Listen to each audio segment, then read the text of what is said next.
tema de hoje: até onde você vai por Jesus? Até onde você vai por Jesus? Essa é uma pergunta, irmãos, que está ressoando no meu coração, na minha mente já há algum tempo. Porque você sabe, a volta de Cristo está cada vez mais próxima. As coisas que estão acontecendo no mundo afora, coisas que a Bíblia diz que aconteceria, previu já isso, estão acontecendo. Mortes, guerras, famílias se destruindo, pai contra filho, irmão contra irmão, enfim. Cristo está por voltar. E a minha pergunta com este tema é: até onde você vai por Jesus? Porque parece que nós estamos vivendo num tempo que as pessoas colocaram um limite na sua vida espiritual, na sua vida cristã. Eu não sei se você tem se preocupado com a tua família, com os teus familiares, amigos, pessoas que você se relaciona diariamente, se preocupado no sentido assim: poxa, eu tenho Jesus, eu conheço Jesus, Ele mudou a história da minha vida, e eu vejo que eu me relaciono com um monte de gente que não conhece Jesus do jeito que eu conheço. Que a maioria das pessoas diz que conhece Deus, e na verdade não conhece. Porque vamos partir de um princípio que, se houver mesmo conversão na vida de uma pessoa, ela vai mudar de rumo, ela vai ter uma nova mentalidade, ela vai falar diferente, e ela vai viver, vai respirar o Evangelho. Ela tem que ter uma mudança de postura de pensamento. Paralelamente a isso, tudo bem que a Bíblia, o Senhor Jesus disse que ia chegar um tempo que o amor das pessoas ia esfriar, né? E me permita falar sobre isso, mas é o que a gente tem visto hoje. Até onde você vai por Jesus? As respostas a esta pergunta são as mais diversas. Por exemplo, eu sou jovem ainda, eu tenho que curtir minha vida, eu tenho que aproveitar minha vida. Depois que eu aproveitar a minha vida, aí sim eu vou pegar firme com Jesus. Eu conheço Jesus, Ele é legal, Ele morreu por mim, Ele me deu a vida, mas legal. Eu quero Jesus assim, aonde Ele está e eu onde eu estou. Outra resposta que se dão, ou que se dá hoje em dia é assim: poxa, eu estou na melhor fase da minha vida, no meu trabalho, e poxa, eu não tenho tempo. Eu não tenho tempo para falar de Jesus, para viver Jesus. O tempo que eu tenho, eu vivo quando eu posso, lá na igreja que eu vou e tal. Essa é uma das respostas. A outra resposta paralela aos jovens são os mais velhos. Agora eu sou velho, eu não tenho mais saúde para isso, eu não tenho mais idade para isso, eu estou cansado, estou com as dores nas minhas costas, dor no joelho, dor no pé, dor na cabeça, enxaqueca. Jesus amado, né? As desculpas são as mais diversas. Mas, como eu disse, são desculpas. Porque nesse limite imaginário que as pessoas colocaram assim, tipo, até onde você é por Jesus? Eu vou até aqui. Daqui para frente não conta comigo, nem espera por mim. Na igreja que a gente visitou lá nos Estados Unidos, como eu disse, é uma cidade, eu não vou me lembrar o nome, mas é uma cidade assim, sei lá, de uns 50 mil moradores. Bonita a cidade, né? Dá até gosto de andar de carro lá, porque você não vê buraco igual aqui, né? É só tudo um tapete, uma maravilha. E a igreja que nós visitamos, uma igreja, um terreno imenso, né? A igreja muito bonita, muito bem construída. A igreja tem uns, se não me falha a memória, uns 40, 35, 36 anos de vida. Começaram num lugar um pouquinho maior como esse nosso aqui, ainda está lá, os jovens é que usam, mas ainda assim uma igreja bonita, poltronas, tal, mais de 1.000 pessoas, devia ter pelo menos umas 1.100 pessoas ali reunidas. Lá como cá, o culto começa, aí o povo vai chegando, entendeu? Pensa que a americana é diferente, não, lá o povo vai chegando durante o culto, né?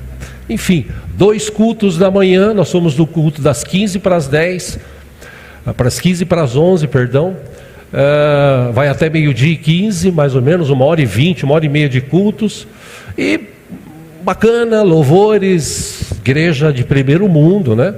E embaixo, na parte inferior, tem umas instalações, salas para as crianças, muito bonitas, banheiro então, só tinha, pelo menos dos homens, né? Tudo de inox, Jesus amado, coisa de americano mesmo, né? E acabou o culto, irmãos. Lá como cá também tem crente ninja. Acabou o culto, mais de 1.000 pessoas. Aí eu virei para minha esposa, cumprimentei e tal, eu olhei para a menina, ela estava cantando lá ainda no louvor, mesmo o pessoal indo embora, o louvor ficou cantando uns 5 minutos, tal, beleza, não deu 2 e eu olho, cadê o povo? Sumiu. Aí Jesus, como é que 1.000 pessoas saem assim? Aí beleza, aí ela convidou a gente, vamos descer, vou mostrar para vocês lá embaixo, mostrou a parte de baixo. Nessa época do ano, setembro, eles retomam trabalhos que eles têm com jovens, adolescentes, crianças, casais e tal, e também os chamados grupos familiares. Então a parte de baixo deve dar uns 3 salões desse aqui, no mínimo, né? Amplo, bonito, eles estavam servindo um lanche e tal, bolo, e tinha em cada canto uma placa com tipo assim, grupo familiar ou culto na casa do fulano. Quem mora perto, vai lá. Culto na casa de cicrano, tal. Tinham pelo menos uns 10 assim. E também o pastor estava fazendo aniversário nesse dia, coisa de americano, né? Fizeram um cartaz bonito do pastor, assim da altura dele. Aí o povo ia lá tirar foto, né? Abraçado, já que a igreja é grande, acho que não dá para todo mundo tirar, né? Enfim. Irmãos, de 1.000 e poucas pessoas, lá embaixo, pelo que eu contei assim por cima, entre crianças, adolescentes, jovens e irmãos, tinham 170, não mais que isso, 180 chutando alto. A maioria da igreja foi no culto, participou do culto, mas acabou o culto, tchau. Mas escuta, a gente vai retomar, não, tchau, foram embora. Menos da metade da igreja se interessou de descer, de conhecer aonde vai ser os trabalhos, como serão os trabalhos e tal. Outras coisas foram apresentadas em relação a missões, estava tudo lá embaixo. Eu fiquei tentando ouvir, entender. A moça que estava com a gente apresentou lá para algumas pessoas e tal. Mas menos da metade da igreja é tipo assim, até aqui eu vou, daqui para frente os outros é que vão. E essa é uma situação que a gente está vivendo em todo lugar que tem igreja na face dessa terra. Infelizmente, irmãos, nós estamos vivendo num tempo que acho que quanto menos as pessoas irem à igreja, se dedicarem a Cristo, é melhor. Até por decepções, tristezas, falta de tempo, entendimento. E eu estou trazendo essa palavra hoje para mexer com você, para te encorajar, para levar você a pensar em algumas coisas que a Bíblia nos ensina. Quero ler um texto com os irmãos, você que trouxe a sua Bíblia, aí no livro de Lucas, no capítulo 5.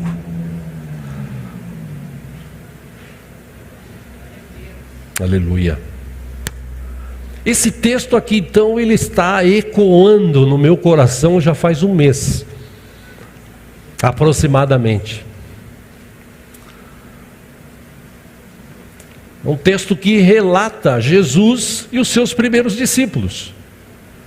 Lucas, capítulo 5, boa parte dele você já conhece, aquela parte que Jesus fala para lançar a rede no outro lugar e tal. Enfim, vamos ler aqui juntos. Capítulo 5, versículo 1. Certo dia Jesus estava perto do lago de Genezaré e uma multidão o comprimia de todos os lados para ouvir a palavra de Deus.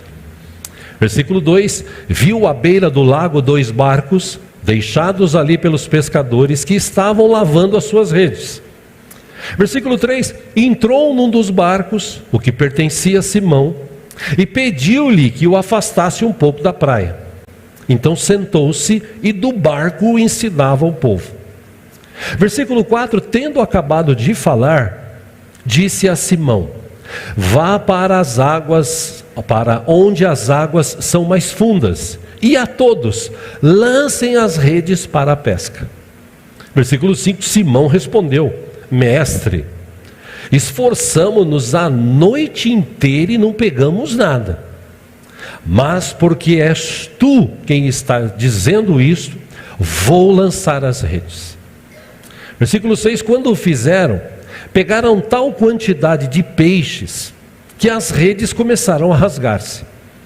Versículo 7: então fizeram sinais a seus companheiros no outro barco para que viessem ajudá-los. E eles vieram e encheram ambos os barcos ao ponto de começarem a afundar. Versículo 8: quando Simão Pedro viu isso, prostrou-se aos pés de Jesus e disse: afasta-te de mim, Senhor, porque eu sou um homem pecador. Versículo 9: pois ele e todos os seus companheiros estavam perplexos com a pesca que haviam feito. 10: como também Tiago e João, os filhos de Zebedeu, sócios de Simão. Jesus disse a Simão: não tenha medo, de agora em diante você será pescador de homens. Versículo 11 e último: eles então arrastaram seus barcos para a praia, deixaram tudo e o seguiram. Só até aí. Esse texto, ou essa história, um outro tipo de relato parecido, em Marcos capítulo 1, versículo 14 e 15. Depois que João foi preso, Jesus foi para Galiléia proclamando as boas novas de Deus. 15. O tempo é chegado, dizia ele, o reino de Deus está próximo, arrependam-se e creiam nas boas novas. 16. Andando à beira do mar da Galiléia, Jesus viu Simão e seu irmão André lançando redes ao mar, pois eram pescadores. 17. Jesus disse: sigam-me e eu os farei pescadores de homens. No mesmo instante eles deixaram as suas redes e o seguiram. Indo um pouco mais adiante, viu num barco Tiago, filho de Zebedeu, e João, seu irmão, preparando as suas redes. Logo os chamou e eles o seguiram, deixando seu pai Zebedeu com os empregados no barco. Olha que coisa interessante. Num outro texto, Mateus capítulo 9, versículo 9, saindo Jesus viu um homem chamado Mateus sentado na coletoria e disse-lhe: siga-me. Mateus levantou-se e o seguiu. Num outro texto, João 1,43, no dia seguinte Jesus decidiu partir para a Galiléia. Quando encontrou Filipe, disse-lhe: siga-me.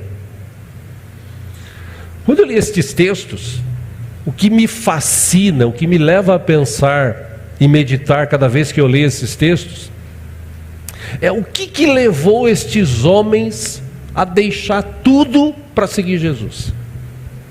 Porque existe uma máxima hoje em dia, no meio gospel, evangélico e tal, o cara não estudou, não se formou, não tem um bom trabalho, não ganha dinheiro, aí vem aquela máxima: já sei, tive uma ideia, a unção do filho de Davi, Absalão, eu vou a Absalão para ganhar gente, ganhar dinheiro. Está cheio de gente abrindo salão para virar pastor, e eu já falei aqui, eu não sei como é que a pessoa vira pastor, né? Mas tem um monte virando pastor, porque esse negócio fascina. Se você olhar na internet, você vê cada loucura que fazem hoje lá. Tem um outro cidadão, para não falar besteira aqui na internet, que se intitula apóstolo, e diz que inclusive já viajou o tempo, sabe como é que é lá no céu, já conversou com Tiago, com Pedro, com Paulo. Meu Deus, esse aí. E o pior não é ele falando, o pior é que tem gente que vai e assiste. Mas enfim, tirando estes, O que me chama a atenção aqui nesse texto? O que leva uma pessoa como Pedro? Gente, ele tinha acabado de pescar, o barco dele e o barco dos sócios quase afunda de tanto peixe. Eles tinham ali uma riqueza em suas mãos. Eles tinham acabado de, talvez, levantar ali, vendendo aqueles peixes, o que eles ganhariam num mês, talvez em 2 meses. Mas simplesmente quando o Pedro ouve Jesus falar, lança a rede lá, ele lança e pega. Quando ele volta, ele fala assim, eu sou pecador, eu não sou digno de estar nem na tua presença. Jesus fala, calma, você é pescador, eu vou fazer de você um pescador de homens, então vem e me segue. Meu irmão, qualquer ser humano em sã consciência jamais abandonaria o trabalho, inclusive quando ele está na melhor fase, ganhando dinheiro, para seguir Jesus. Tomar pancada, porque naquela época era diferente de hoje. Naquela época os caras tomavam pancada, eram perseguidos. Os discípulos de Jesus, quando se tornaram apóstolos, eles foram crucificados de forma, ou mortos na verdade, de forma terrível. Ou seja, o que persuadiu esses homens a largar o que tinha? Você imagina Mateus, que era coletor de impostos, o cara ali coletando impostos, ganhando sua vida sossegado. Jesus fala, olha para ele e fala assim, vem e me segue. Meu Deus, o que leva o cara a largar tudo? Falar, vou seguir Jesus. Escuta, mas e a colateria? O lugar ali onde coleta? Escuta, mas e os peixes? E os barcos? Nada disso me interessa. Agora eu vou seguir Jesus. Ou seja, quando eu li esse texto, eles não colocaram um limite. Ó, Jesus, eu vou até aqui, tá? Daqui para frente, aí é com o Senhor e com os outros. O que me fascina nesse texto é que Jesus só falou assim, vem e me segue. Claro que a pessoa de Jesus, eu imagino isso, o amor, né, a misericórdia que exalava através da vida dele, do seu olhar, do seu jeito de falar, devia mexer com as pessoas, pelo menos com boa parte delas. E esses homens, eles deixaram de fazer isso, ou de fazer o que eles viviam. Como eu disse, para alguém é fácil, e isso eu ouvi uma vez, anos atrás, tivemos uma questão na igreja de Itapetininga, antes do pastor Marcos assumir lá, voltar para lá, tivemos uma questão, o pastor que estava lá queria ir embora, e os pastores que tinham na igreja ofereciam, você quer ir para lá? Não, eu não quero, porque eu comprei uma casa agora. Quer ir para lá? Não, eu não quero, porque eu tenho meu filho aqui. E um deles falou assim, não, agora que eu não vou, eu estou na melhor fase da minha vida, eu não vou, minha esposa trabalhando, na melhor fase da vida dela de trabalho, para a gente não dá. O fulano estava lá, porque ele não tinha nada a perder quando ele foi para lá. Foi isso que eu ouvi anos atrás. Ou seja, se você parar para pensar, um dia Jesus chamou a mim, chamou a você. Sim ou não, pessoal? Sim. Quem foi chamado por Jesus aqui? Todos nós. Para que nós somos chamados por Jesus? Não, eu fui chamado por Jesus porque me fascina esse negócio de ir para a igreja e orar, e Deus dá uma mina, Deus dá um mino, Deus dá um carro, Deus dá uma casa, Deus abençoa financeiramente, Deus dá um trabalho bom. Foi para isso que Jesus morreu na cruz? Por que Jesus morreu na cruz? Para salvar todos aqueles que um dia precisavam da sua misericórdia, ou da misericórdia de Deus, afastados de Deus como estavam. Jesus morreu na cruz para isso. O resto é consequência. Mas Jesus morreu para salvar. Ele veio para salvar. Ele mesmo disse isso. Ele veio para libertar. Ele veio para curar. Jesus veio para isso. O resto é resto. Só que a gente chegou num patamar, e aqui que eu quero chegar com os irmãos hoje, e você sabe disso, eu defendo, ao contrário do que muitos dizem, eu defendo que eu e você devemos ser abençoados por Deus. Eu oro para que você seja próspero, sim, não só de dinheiro, mas de saúde, de vida profissional, de vida familiar, para quem é casado, de vida conjugal. Oro para que Deus te abençoe, para que Deus sabe, Deus conhece o desejo do meu coração. Mas nós não devemos viver como hoje se vive em função disso. Irmãos, presta atenção no que eu estou te falando. Tem igreja em São Paulo hoje, que é considerada igreja de grife, igreja que rico entra por uma porta e pobre entra por outra. Existe igreja em São Paulo hoje assim. Você é pobre, entra por lá. Rico, estaciona o carro aqui e entra por ali. E estão criando hoje pessoas crentes ou pseudos crentes, que é assim, eu vou para a igreja, eu assisto culto. E culto não é para a gente assistir, culto é para a gente participar. Por quê? Porque eu vim aqui hoje, nessa manhã, sabedor de que Cristo está vivo e está aqui conosco nessa manhã. Então por que para assistir, eu vou assistir o culto, vou ver como é que canta, não, eu vim para participar. De que forma? Da melhor forma que eu posso. Tem até um irmãozinho aqui na igreja que ele participa, e que bênção que ele participa. Ele só canta um pouco desafinado, mas na hora do louvor ele canta, não vou nem falar quem é, né? Ele canta, e tem uns irmãos que ficam do lado assim, e ouve, aleluia, Jesus, glória a Deus, porque ele mas canta. Eu não vou falar que é o Marcial, não. Brincadeira. Mas se expressa, canta.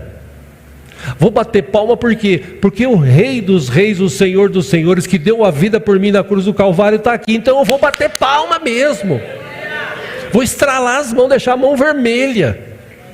Eu vou falar aleluia, mas não aleluia por falar. Eu vou falar aleluia, porque aleluia, louvado seja o Deus Salvador da minha vida. Mas até nisso hoje tem limite. Eu vou para a igreja, mas eu fico ali, eu até procuro umas igrejas que tem uns irmãos que grita, que ora, né? Eu até procuro, né? Vou ficar um pouco aqui, porque tem uns irmãos, só Jesus na causa, né?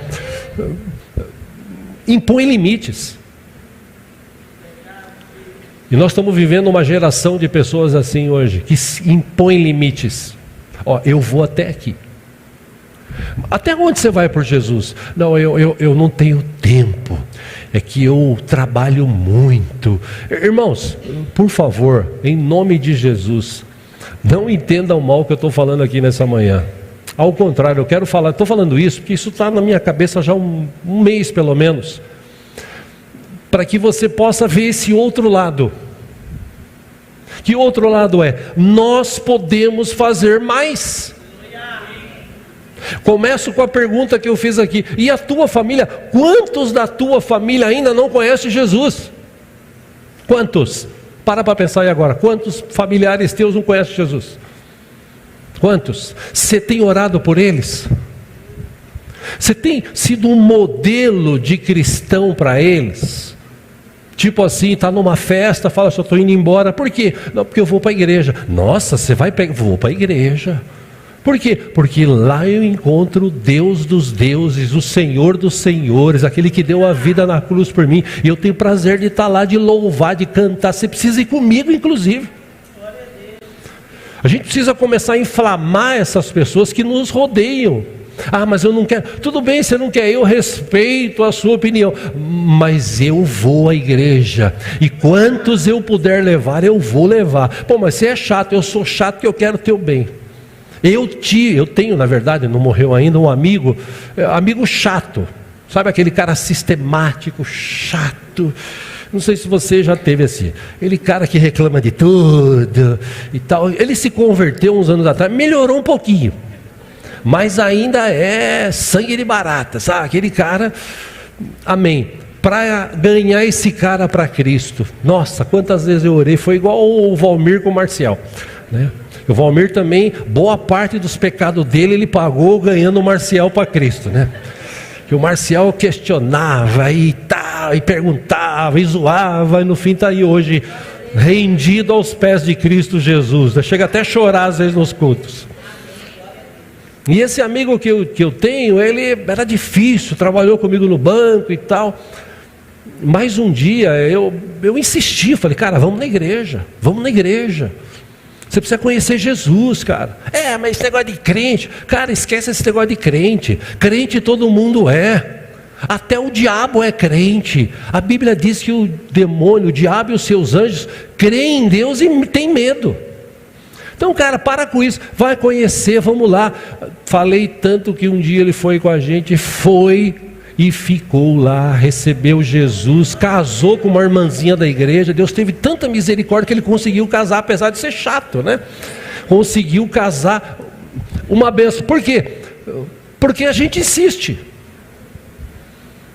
E eu quero te perguntar novamente, até onde você vai por Jesus? Qual é o seu limite? Se é que você colocou um limite. Porque um dia você tomou uma decisão. Eu vou seguir Jesus. Às vezes a gente até canta aqui. Eu vou seguir com fé. Quem? Jesus. O autor e consumador da minha fé. Eu sigo Jesus. De que forma que você segue Jesus? Não, eu vou na igreja. De vez em quando eu vou lá, sabe? Tem uns irmãos bacanas lá. Mas... não, eu não sou que nem aqueles crente carola lá, aquelas véia de coque que está lá em tudo quanto é culto. Graças a essas véias de coque que a gente está de pé aqui, que esse povo ora por Deus, para Deus. Ou seja, até que ponto você delineou a sua vida? Jesus te chamou. Eu vou voltar aqui para o texto. Imagina Pedro olhando para o barco cheio de peixe e olhando para Jesus. Se é que houve isso, né? Ou dúvida, porque pelo texto ele não teve dúvida. Jesus falou, eu vou tornar você um pescador de homens. Na hora ele largou tudo. Largou tudo o que tinha para seguir Jesus. Pastor, você está falando... Não, entenda, irmão, eu não estou falando que você tem que largar de tudo. O que eu estou falando é que você e eu podemos melhorar, podemos fazer mais, ir mais além. A nossa igreja é uma igreja abençoadora. Acabei de te contar testemunho aqui de gente que está do outro lado do mundo, lá no outro país, mas que lá citou que existe uma igreja aqui que prega a palavra, que ensina o caminho que deve andar. Então, vamos ressaltar isso. Pasmem vocês, dia desse conversando com um irmão aqui da igreja tal, eu falei, a gente está aqui há quanto tempo? Bacana, pastor, eu estou aqui na igreja já há uns meses, gostei e tal, legal, e eu falei, a gente tem o Grupo Real Viver. Ele olhou, Grupo Real Viver? Associação Real Viver. Não, mas eu não sabia. Meu irmão, pelo amor de Deus, você está há quanto tempo na igreja? Você não conhece o Grupo Real Viver? Eu sei que muita gente não conhece, né? Mas você não conhece a associação, o trabalho que a gente faz. A gente entrega leite aqui toda segunda-feira há mais de 18, quase 19 anos. Né? Mesmo aguentando desaforo, tem 2 irmãs que dão o seu tempo, 2, 3 que vêm aí toda segunda, entrega leite. A gente aqui recebe, quando a gente consegue cestas básicas do governo para ajudar. Os irmãos se unem aqui para trazer mantimentos, a gente junta, faz cestas básicas, a gente ajuda a Associação Y, a gente ajuda o Ministério W, a gente ajuda lá o Centro de Recuperação, o Átrio, a gente manda recursos financeiros todo mês há 15, 16 anos para lá. Nossa, eu falei, essa é a tua igreja. Você precisa participar mais, você precisa saber mais. Você conhece o irmão fulano? Irmão fulano? Não. E o irmão cicrano? Não. E aquele outro? Não, é que eu sou novo na igreja. É novo, quanto tempo você está aqui? Há 1 ano e meio. Caramba! Interessante. O que eu quero te mostrar com isso é que, infelizmente, nós, e a gente tem que despertar para isso, nós colocamos limites. Até onde eu vou por Jesus? Até aqui. Teve gente que chegou um dia, recebeu Jesus, falou: eu vou te servir, eu vou te seguir, aonde o Senhor for. Como Pedro. Pedro largou tudo, mas na hora que a situação apertou, ele, tchau. Mas Jesus é tão bom, tão misericordioso, que teve misericórdia dele, tratou Pedro, e Pedro se tornou realmente um pescador de homens. Depois que ele se converteu, que ele entendeu o chamado dele, numa pregação só, 3.000 almas se converteram a Jesus. Ah, mas era Pedro, né? Meu irmão, Deus quer fazer isso através de você, inclusive. Pastor, mas eu não sei pregar. Alguma coisa você sabe fazer. Alguma coisa você pode ir além. Você pode se esforçar. Você pode buscar. Você pode trazer pessoas. Você pode falar de Jesus. A gente precisa de gente para divulgar aqui o marketing da nossa igreja. A gente ainda está engatinhando nisso. A gente precisa de pessoas para fazer isso. Precisa ter condições para pagar pessoas para fazer isso. Hoje em dia nós estamos no tempo da tecnologia. E a gente tem que aproveitar a tecnologia que a gente tem para levar isso avante. Eu louvo a Deus pela vida dos meninos que a gente tem ali, dos irmãos na verdade, né, que ajudam a gente ali, e se eles faltam, às vezes se atrasam numa quinta-feira, a gente fica a ver navios, porque a tecnologia hoje é tão grande, que se eu botar o meu neto ele faz, se eu for fazer eu não faço, porque a gente está meio atrasado, e a gente precisa de gente assim, gente que se dispõe, não, eu vou ajudar, eu vou ajudar lá. E sabe por que até, meus irmãos, eu falo isso? Porque a gente tem irmãos aqui que se dedicam em 2, 3, 4 ministérios da igreja. E às vezes fica difícil conciliar. E nós hoje somos mais de 200 pessoas aqui. A gente já passou de 200 pessoas. O que está faltando para acontecer? A gente parar hoje, como nós estamos aqui meditando hoje, e entender o chamado de Jesus. Eu não sei se você lembra, mas Josué, no determinado momento da história dele lá como líder, houve um momento talvez como esse que a gente está vivendo hoje. O povo meio em dúvida, será que eu sirvo a Deus? Bom, eu não tenho tempo para falar aqui, porque a história do povo hebreu, do povo israelense, judeu, você lê a Bíblia, é isso. Enquanto o povo buscava Deus, enquanto o povo servia a Deus, as coisas aconteciam. Quando o povo se afastou de Deus, tipo assim, eu já tenho a minha casa, eu já tenho meu carro, já tenho meu trabalho, já tenho uma boa terra, já plantei, já colhi, está tudo certo, então agora, Deus, o senhor está legal, mas estamos aí, tá? E quando isso acontecia, o povo se perdia. E houve uma época, inclusive na época de Josué, que o povo ficou meio perdido. E Josué trouxe à tona, lendo parte do escrito, desde a época de Moisés, tipo, gente, vocês lembram o que Deus falou, vocês precisam despertar, vocês não podem ficar cocheando, era uma versão da antiga da Bíblia, fala sobre isso, entre dois deuses, vocês não podem ter dúvida, vocês têm que tomar um posicionamento, vocês têm que tomar uma decisão. E Josué falou assim, se não lhes agrada servir ao Senhor, escolham hoje a quem irão servir, se aos deuses que os seus antepassados serviram além do Eufrates, ou aos deuses dos amorreus em cuja terra vocês estão vivendo. Mas como líder, uma coisa eu quero deixar clara aqui hoje: eu e a minha família serviremos ao Senhor, ponto.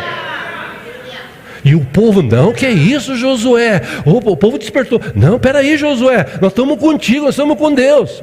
Vamos ver, porque naquela época, como hoje, o povo também pôs um limite, eu vou até aqui, daqui para frente, Josué que se vira, os líderes que se virem. Não, Jesus chamou a gente, cada um tem um dom, cada um tem um talento, cada um tem um ministério, e Deus quer usar a tua vida para você ganhar outras vidas. Deus quer tornar você, meu irmão, minha irmã, pescador de homens, de mulheres, de almas. Amém. Para encerrar aqui, Jesus disse e ensinou que para algumas coisas acontecerem em relação ao que nós estamos estudando hoje, parte de uma decisão nossa. Você decide.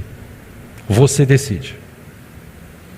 Aliás, eu não gosto muito disso, mas como forma didática, olha para a pessoa que está do seu lado e fala assim: meu irmão, você decide.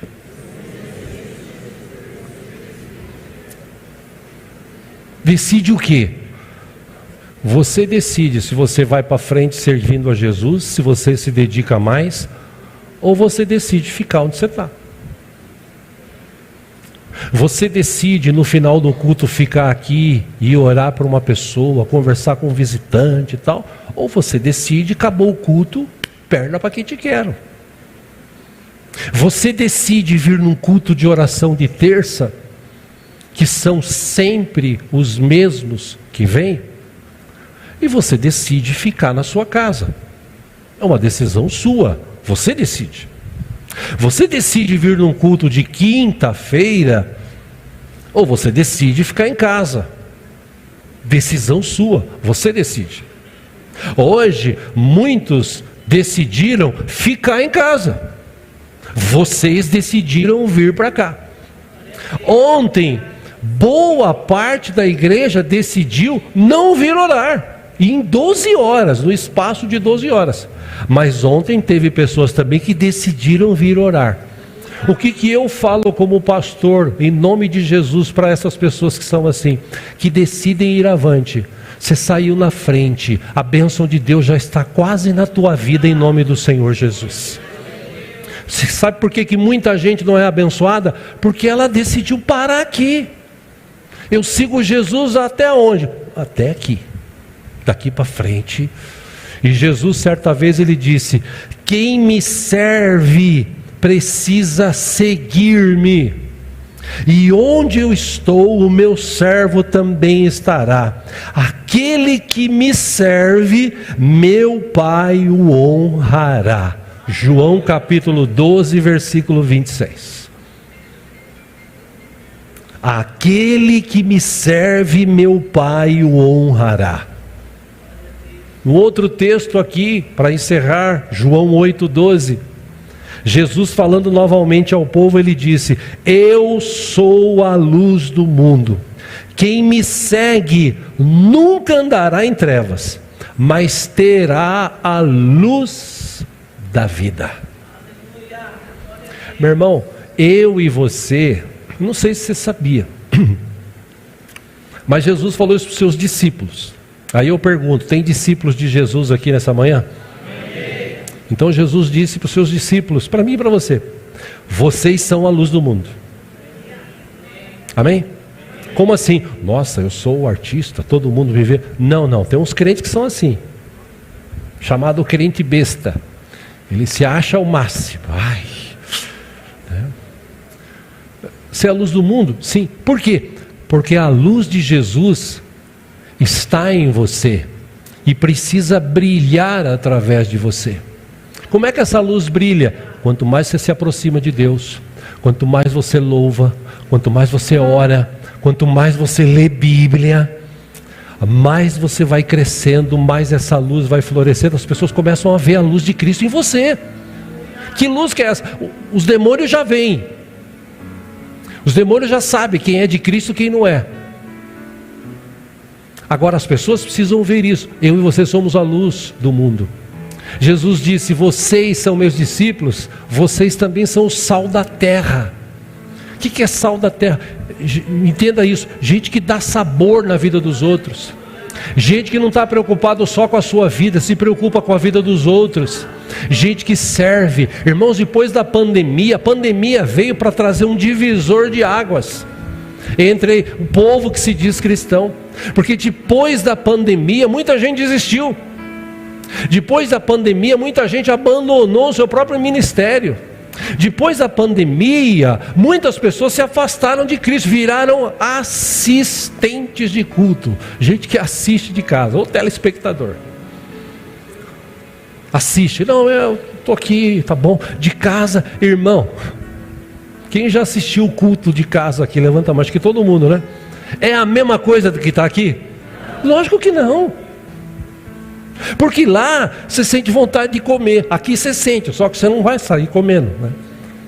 Você não vai fazer que nem os meninos na escola faziam antigamente para chupar bala. Já aconteceu isso com você? Você vai chupar bala, você olha para o lado, tem um jovem aqui, um jovem ali, e aí você fala, aí você põe abaixo da carteira, né? Eu já fiz muito isso quando era jovem, né? Adolescente.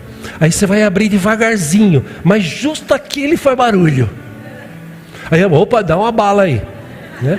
Aqui na igreja você não vai fazer isso, né? Tá lá, glória a Deus, aleluia. Aí fala, glória a Deus, aleluia. Você não vai fazer isso aqui, né? Mas em casa você sente vontade de comer.